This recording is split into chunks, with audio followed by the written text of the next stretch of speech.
오늘 사무엘상 7장의 말씀은 다시 한번 다 따라서 회복. 아멘, 할렐루야. 이스라엘이 굉장히 영적으로 피폐했었습니다. 영적인 피폐는 나중에 육적으로 나타났습니다. 그런데 이런 엄청난 피폐 속에서 하나님께서 새 시대를 열었습니다. 세 가지 중요한 부분이 있습니다. 첫째, 가장 어두운 시기가 하나님의 구원에 임박하는 시기라는 사실입니다. 할렐루야. 그러니까 이스라엘 백성이 죄악 그리고 좌절 그리고 영적인 모든 모습이 다운됐을 때 하나님께서 그냥 내버려 두지 아니하시고 사무엘이라는 사람을 보내서 사무엘 시대를 열었습니다. 바로 이때가 이스라엘을 다시 구렁텅이에서 살려내시는 위대한 은총이 시작됐다는 것입니다. 그래서 여러분, 제가 항상 얘기하잖아요. 죄악이 많은 곳에 은혜가 많다. 죄악이 좋아서 은혜가 많은 것이 아니라, 첫날에도 내가 말씀드렸듯이 죄악을 많이 저지른 곳에 회개의 역사가 일어나면 정말로 강렬한 회개의 역사가 일어나기 시작해요. 그러니까 은혜를 거기에다가 많이 쏟아 부을 수밖에 없다는 얘기예요. 죄악 자체가 은혜를 끌어내리는 것이 아니라 죄를 짓고 회개하는 내용 속에서 은혜가 강렬하게 주어진다는 사실입니다. 그래서 외려 죄 많이 지은 사람은 빨리 깨지는데 자기가 죄인이라고 생각하지 않는 사람이 안 깨지는 거예요. 오늘날에 누가 큰 문제냐면 범죄하고 그 다음에 죄 지은 사람이 교회에 돌아올 때 이거 별로 문제 안 돼요. 그냥 깨져요. 근데 내가 죄인이 아니라고 생각하는 사람, 자기가 죄 속에 있는데도 불구하고 자기가 죄인이라는 사실을 모르고 있습니다. 알지 못하고 있습니다. 깨닫지 못하고 있습니다. 요 사람들이 제일 문제. 옛날에 전쟁 시대 그리고 사회적인 엄청난 성적 타락 시대는 본인들이 안단 말이죠. 그런데 오늘날에는 본인들이 몰라. 내가 죄인이라는 사실을. 그리고 내가 똑똑하다는 생각 속에서 나의 자신을 합리화하고 나의 자신의 포장지를 씌우고 나의 자신이 주님 앞에 나와야 된다는 이 절실함의 내용이 떨어지는 시대에, 할렐루야. 오늘날이 진짜 문제 시대라 이 회개의 바람과 성령의 은혜와 말씀의 역사가 더욱더 강해져야 된다는 사실을 믿으시기를 예수의 이름으로 축원합니다. 이렇게 죄악이 관영했고 이런 시기에 하나님께서 구원의 역사를 딱 사무엘을 통해서 이루었다는 거예요. 두 번째는 뭐냐면, 두 번째는 바로 이런 죄악의 관영의 시대에 하나님께서 새 시대를 미리 준비하셨다. 뭐라고요? 미리 준비하셨다. 어린 사무엘에게 하나님께서 사무엘상 3장에 나타나셨습니다. 어린 사무엘을 불렀습니다. 왜 어린 사무엘을 불렀을까요? 그 이유가 무엇일까요? 그 이유는 이 어린애 자체가 그만큼 급박하다는 내용과 함께 뭐냐면, 장차 올 사무엘을 통해서 열어질 세상에 이미 하나님이 어릴 때부터, 근데 이 의미는 만세전에 준비하신 거예요. 아멘. 오늘 이 시간의 은혜도 만세전에 준비하신 위대한 은혜라고 믿으시기를 축원합니다. 옆에 있는 사람이, 당신이 구원받은 것은 만세전에 준비된 것입니다. 아멘, 아멘, 할렐루야. 세 번째는 자, 이런 역사가 어떻게 도래가 되느냐? 현실 속에 나타나기 이전에 사무엘상 3장에 영적으로 먼저 하나님이 사무엘을 불렀어요. 사무엘이라는 사람을 불렀어요. 사무엘아, 3번에 걸쳐서 불렀죠.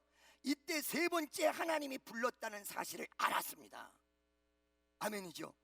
이런 내용이 영적으로 먼저 이루어진 거예요. 하나님의 그 이스라엘 백성을 사랑하고 사무엘 시대, 새 시대를 여는 역사를 영적으로 먼저 갔다는 거예요. 영적으로 먼저 간 다음에 나중에 7장에 가서 미스바 골짜기의 역사를 통하여 현실 속에 착 나타나서 전부들 모여서 회개하고 민족이 각성하는 역사가 일어났다는 것입니다. 사무엘 개인적으로 바라볼 때는 우리가 우리 일생에서 하나님의 영광이 크게 드러나려면 뭐가 먼저 이루어져요? 영적으로 내가 하나님 앞에 바로 서는 게 먼저 이루어져야 여러분 일평생에, 그리고 여러분 생활과 환경 속에 위대하고 복된 역사가 일어난다는 사실을 믿으시기를 예수의 이름으로 축원합니다. 이 윗돌이 벗어도 되면 아멘, 할렐루야. 아멘 안 해도 벗어나는 무조건 아예요.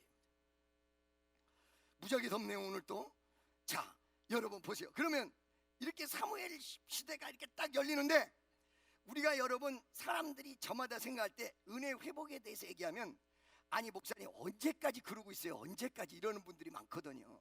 맨날 기도하라고 그러고 맨날 집회 참석하라고 그러고 맨날 은혜 다시 회복하라고 그러고, 아니 언제까지 하나 징그러 죽겠어. 여러분, 내가 아는 분이 있는데요, 그분은요 머리가 너무너무 까매요. 나이가 지금은 80이 되셨는데 70 한 5세까지 진짜 까매 머리가.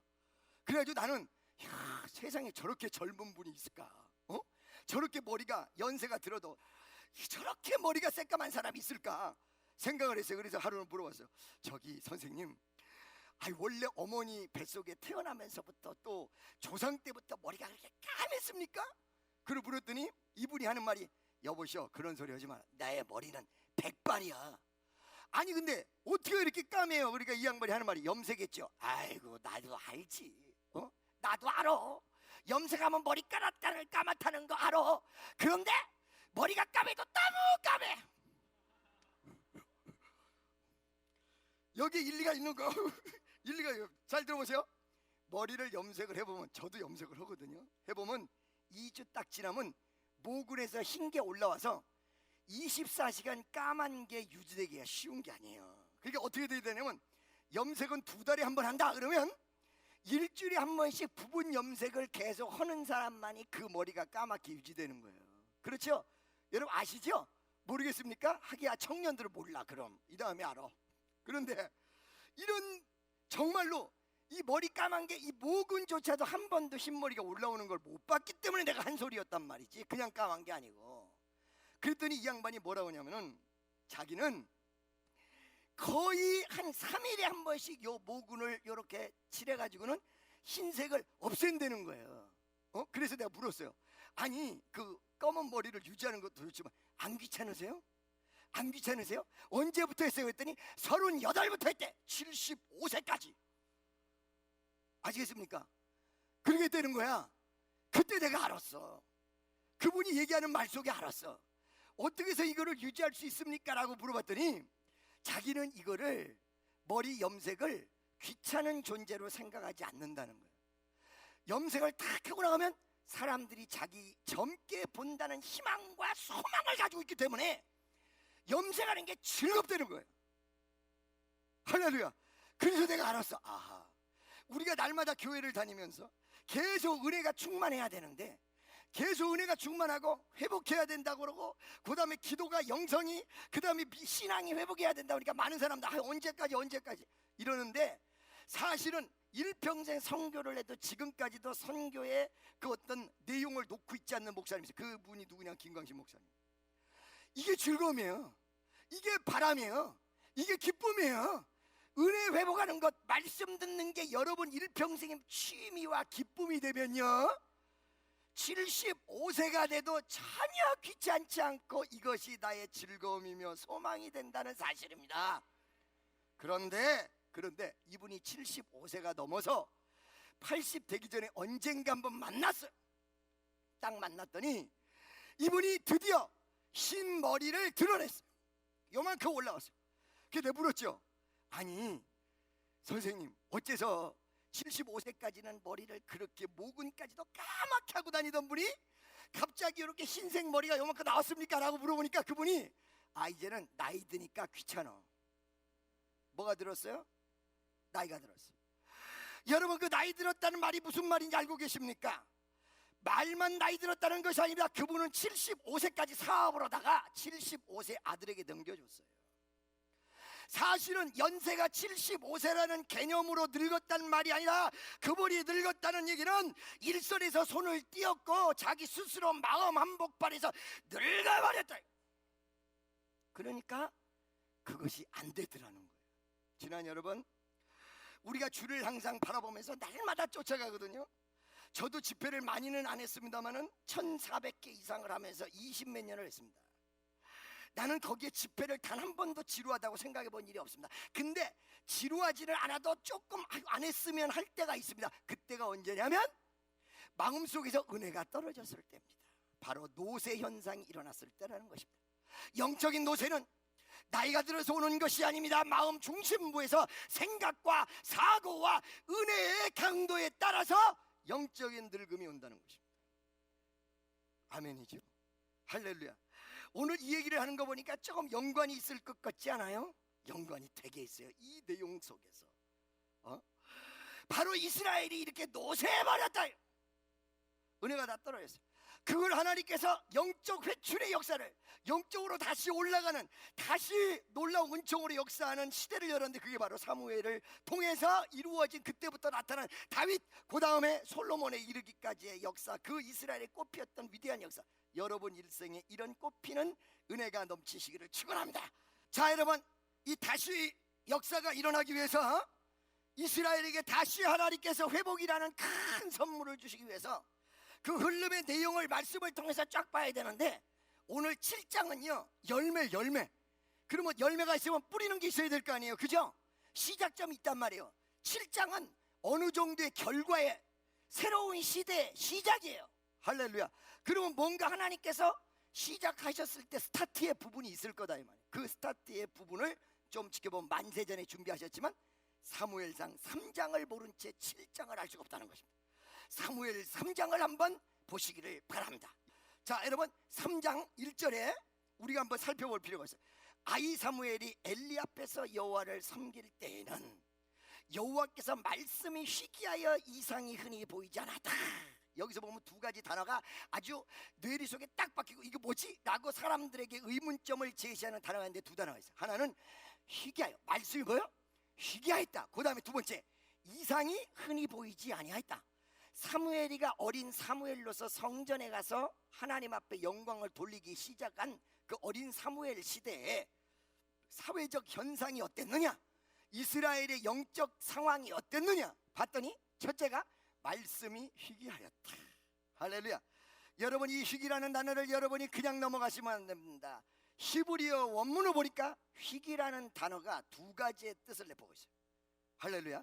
어떤 뜻이야? 존귀하다. 뭐라고요? 존귀하다, 귀하다, 이런 내용이에요. 또 하나는 드물다, 이런 뜻이에요. 이것이 두 개 합성적으로 뜻을 정리를 해보면 어떤 현상이에요? 바로 하나님의 말씀이 귀중하고 보배로운데, 보배롭고 그리고 아주 귀중한 말씀이 드물게 나타났던 시대다. 희귀가. 아멘이죠. 그러니까 어떤 것이었냐면, 여기를 내용을 집중적으로 살펴보면 굉장히 중요한데, 드물었던 내용을 봐야 돼요. 하나님이 은혜를 주시지 않아서 드물었느냐? 아니, 하나님의 은혜는 계속되었는데 사람이 하나님의 말씀에, 존귀한 말씀을 드물게 취급했다는 거예요. 별로 그렇게 귀하게 취급하지 않았다는 거예요.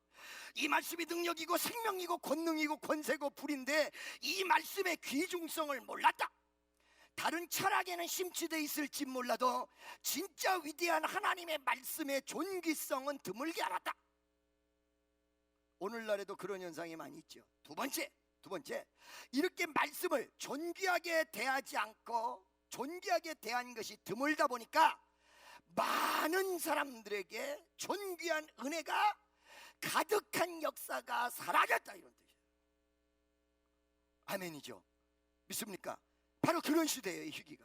그 다음에 두 번째, 이상이라는 단어가 나오는데, 이상은 여러분 영어로 뭐라 해요? 비전이란 말이죠. 비전. 여러분, 성경에 환상이란 말을 영어로 바꾸면 비전이에요. 현실 세계가 아닌 무언가를 보여주는데, 그것은 하나님께서 어떤 푸닥거리하고 샤머니즘 쪽으로 뭐 뻘쩍하면서 보여준 것이 아니라 비전을 보여줬다는 게 비전.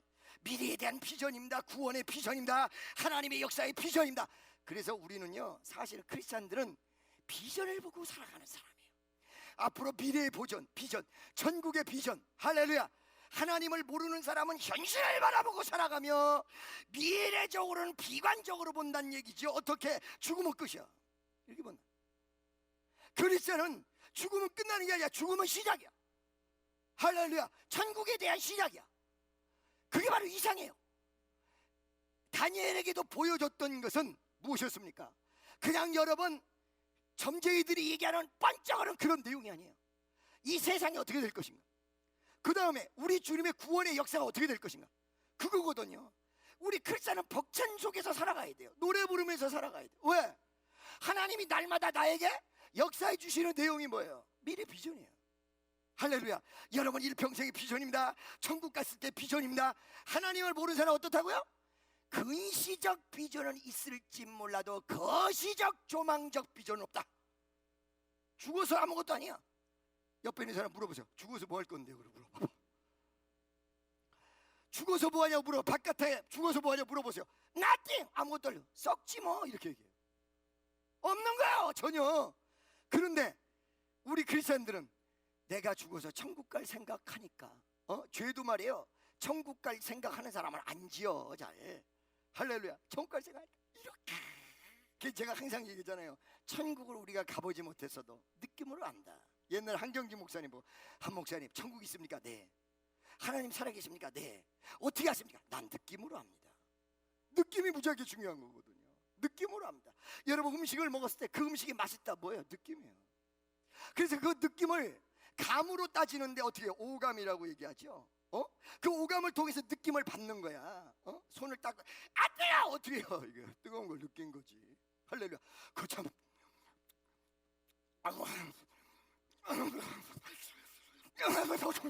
이 뭐요? 맛있는 걸 느낀 거죠. 느낌으로 하는 거거든요.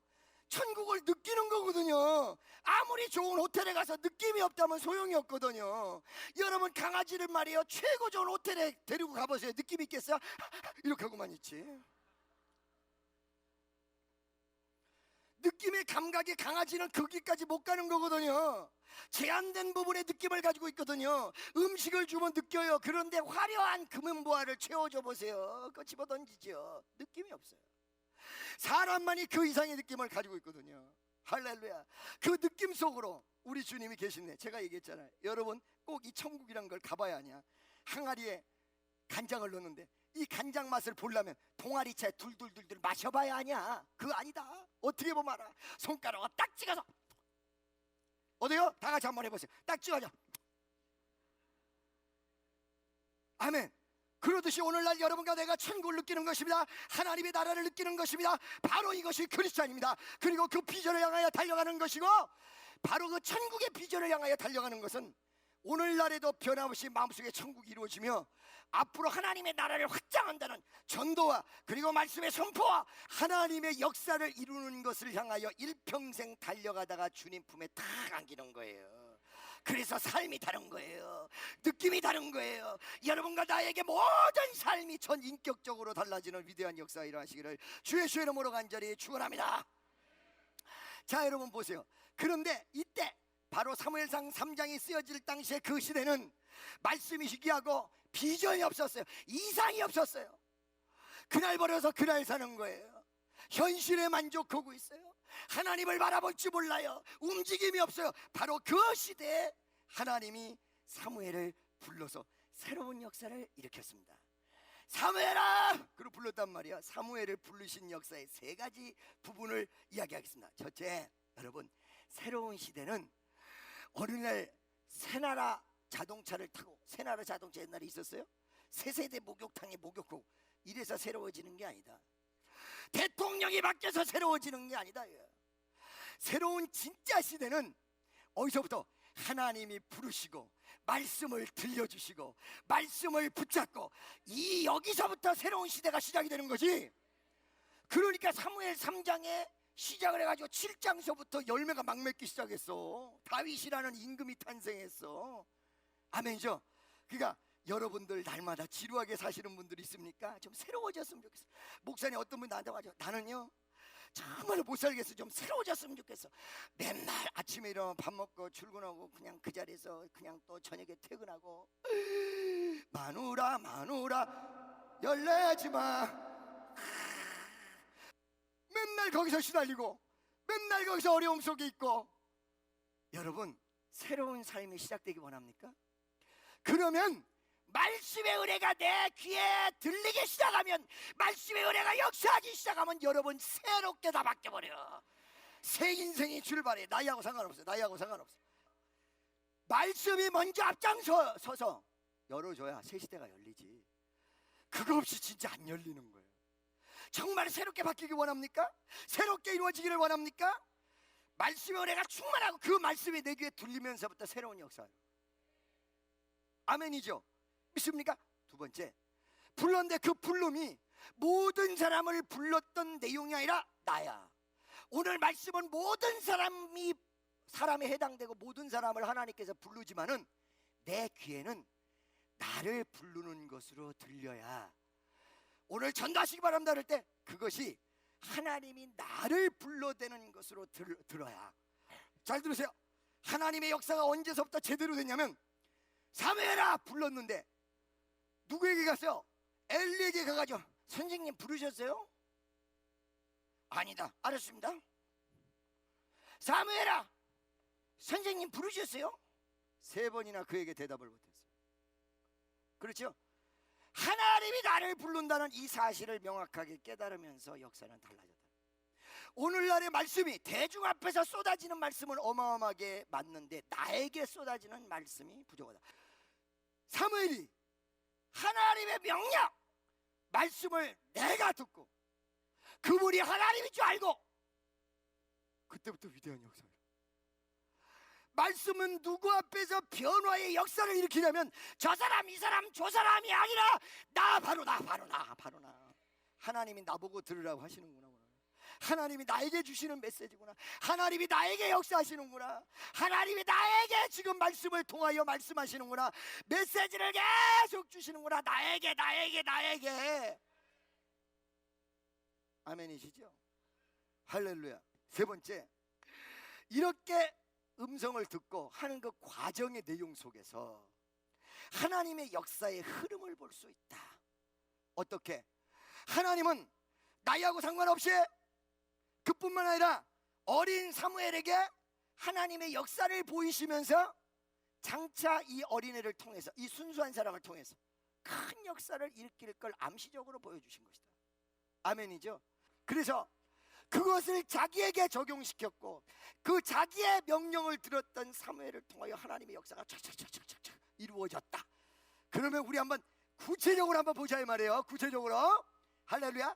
2절 보겠습니다. 2절 사무엘상 2절 3장 2절 다 같이 시작.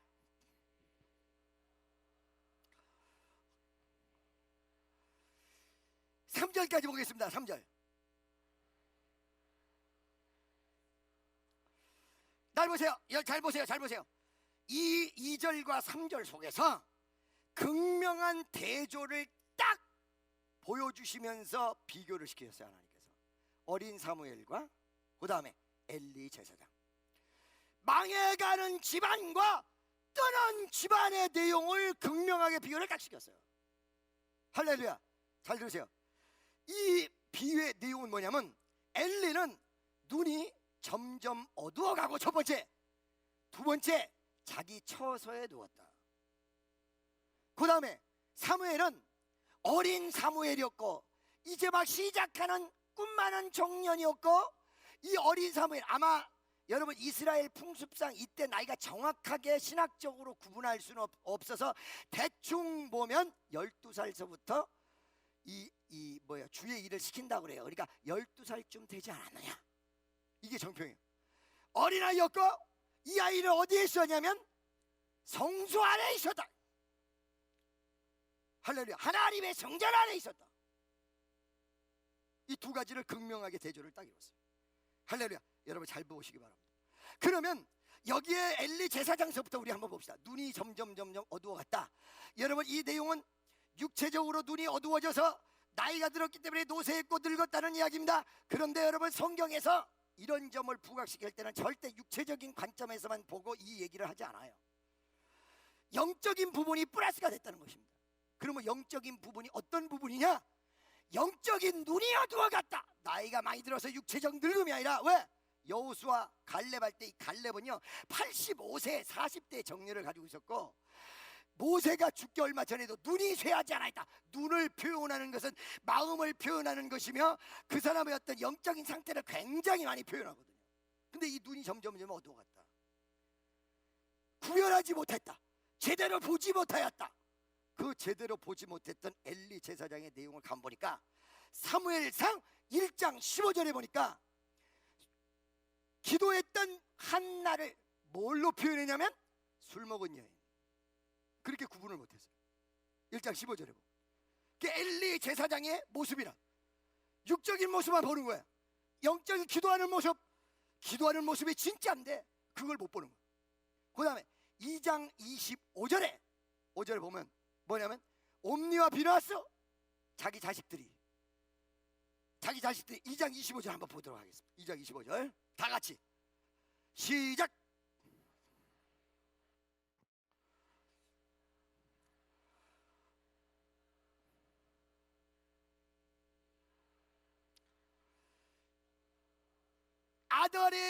아들이 여러분, 아들이 제사장의 아들, 제사장의 아들은 제사장인데 직무유기를 하고 하나님의 것을 탐하는 도둑질을 했던 그 아들을 컨트롤할 수 있는 힘이 없어요.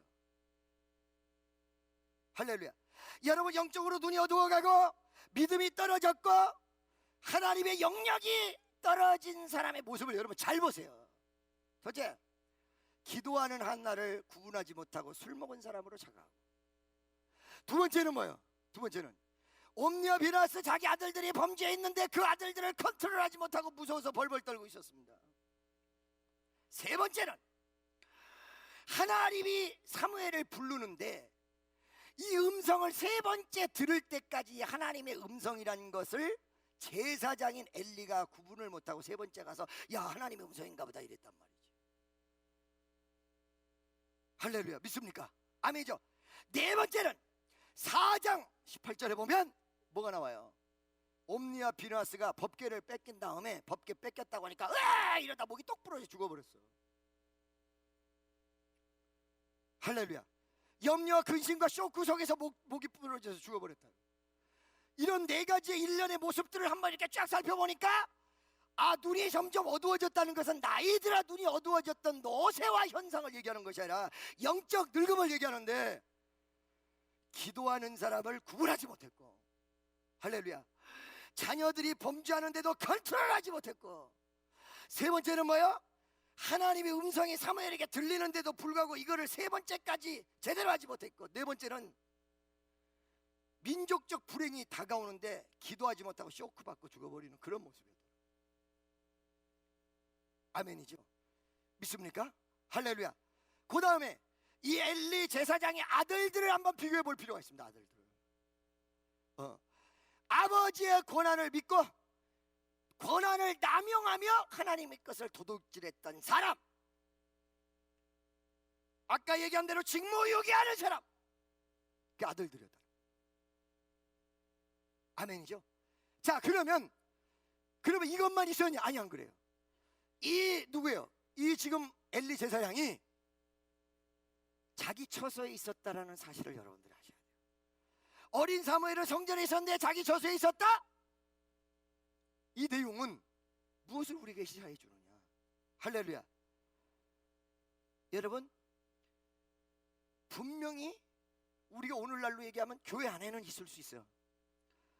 하나님은 얘기를 해. 그러나 은혜의 본질 안에는 들어가지 못하겠다. 그리고 언저리에 있다. 여러분, 가장 위험한 게 뭐냐면 교회 언저리에 있는 사람들이에요. 꼭 문제를 일으키는 사람이, 물질 가지고도 문제 일으키는 사람이 헌금 많이 한 사람이 아니라 많이 한 사람 옆에 있었던 사람. 할렐루야.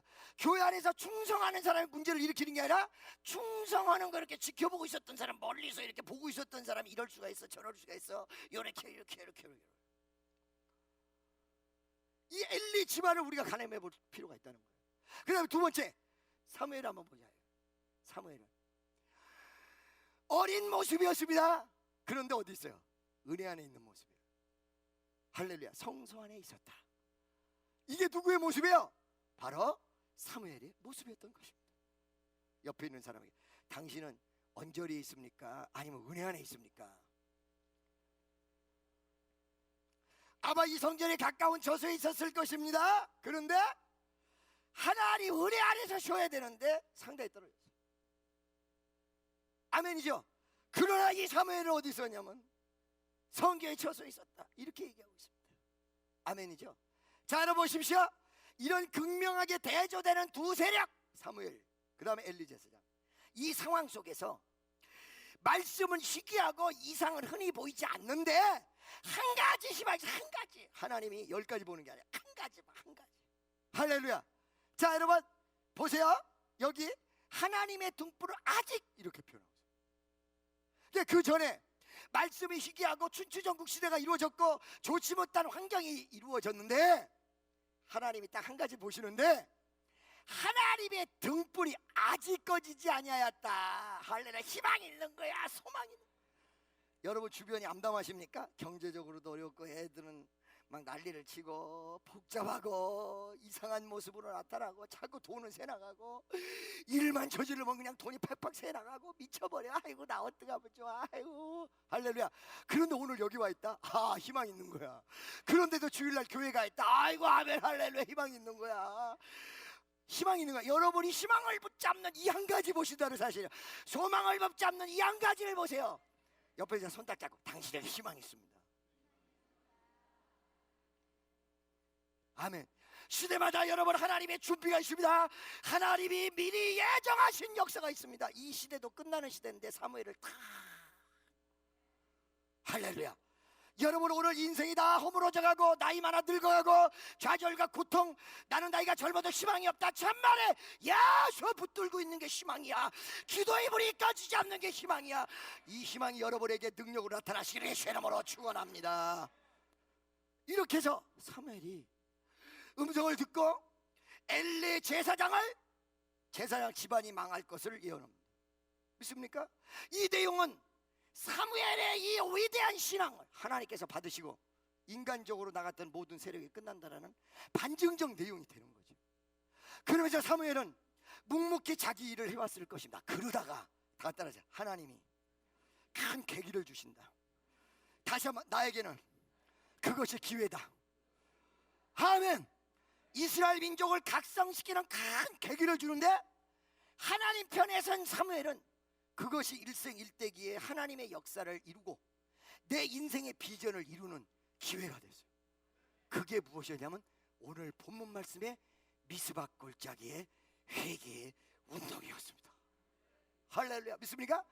회개라는 관점에서 또 세 가지를 우선 먼저 전제로 말씀드릴게요. 첫째, 여러분 정말로 회복하고 다시 일어서는 근거는요 회개뿐이 없어요. 회개. 할렐루야. 회개뿐이. 우리가 교만했던 거 다 낮아지고 회개하는 거야. 내가 주의 뜻대로 살지 못하였음을 회개하는 거야. 내가 아버지 하나님의 말씀대로 살지 못했던 나의 모습을 회개하는 거야. 이스라엘의 회개요. 할렐루야. 두 번째, 이 회개 운동이 사무엘을 통해서 나타났고 하나님은 사무엘을 사용했다. 그래서 우리가 오늘 여러분 혹여 많은 문제를 안고 왔을 때 머릿속 복잡하게 생각하지 마세요. 무조건 뭐요? 하나님, 내가 하나님 뜻대로 살지 못했던 부분 나 회개합니다. 여러분이 나에게 부어준 위대한 하나님 선물이 뭐냐면 회개할 수 있는 기회와 여지예요. 만약 이게 없다면 우리 다 지옥 가는 거야. 할렐루야. 예수 믿기 전에 회개의 은혜를 허락하셔서 예수를 믿었고 회개했기 때문에 산 거 아니에요. 회개라는 말이 없으면 다 끝나는 거예요. 최고의 선물, 최대의 선물. 그러니까 우리나라에 다시 한번 부흥의 역사가 일어나려면 무엇을 해야 되냐? 회개야. 전국이 회개봐라. 할렐루야. 여러분 굵은 베옷을 입고 회개했던 히스기야와 같이 하나님, 내가 이런 죄인이에요 아버지. 그래서 이거 뭐래? Confess your sin. 여러분의 죄악을 자백하다. 할렐루야. 믿습니까? 여러분 두 번째, 이 회개가 왜 이런 역사를 일으키냐? 회개가 하나님 마음을 돌려서 터닝 포인트의 기점이라는 거지. 회개가 이스라엘 백성의 회복의 기점 회개였어요. 아멘이죠? 세 번째, 그런데 왜 이렇게 성회로 모였냐? 이 회개가 이루어지는 것까지는 좋은데 한 나라의 어떤 운명을 좌우하려면 민족적 회개가 일어나요. 그리고 개인이라면 개인적 회개의 역사가 일어나요. 그리고 모이기를 힘쓸 때 이 은혜가 쏟아지는 거야. 그래서 성회가 중요한 거예요. 집회가. 그러면 바로 이 회개의 역사, 미스바 골짜기의 대민족적 성회는 회개, 처음에 회개로 시작해요. 회개로 끝났어요. 아멘이죠? 그리고 이 회개라는 것이 과연 무엇일까? 보다 좀 구체적으로 보자 이 말이에요. 3절에 사무엘이 이스라엘 온 족속으로 일러 가로되 너희가 전심으로, 뭐라고요? 전심으로. 할렐루야. 전심으로. 이 말은 무슨 말? 전인격적으로. 순간적인 염원을 담아서 올리는 게 아니고 감정적으로 치우쳐서 하는 것이 아니라 전인격적으로 이루어져야 된다. 할렐루야. 즉 전인격적으로 이루어진다는 것은 군중심리나 감정적으로 이루어지는 것이 아니라 정확하고 분명한 깨달음과 냉철한 하나님의 말씀의 이론을 밑받침해서 이루어져요. 왜 내가 죄인인가? 그게 성경을 많이 보셔야 돼요. 내가 왜 죄인이에요? 내가 왜 죄인이에요?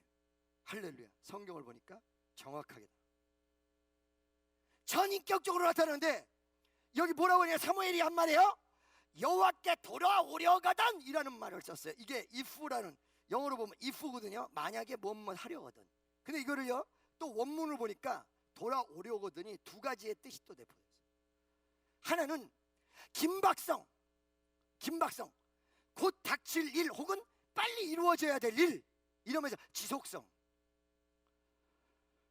우리가 문제가 있는 것이 이 두 가지가 이루어지지 않는다는 거예요. 회개하시죠? 아이 내일 하죠. 예배 참사 내일 하죠. 내일.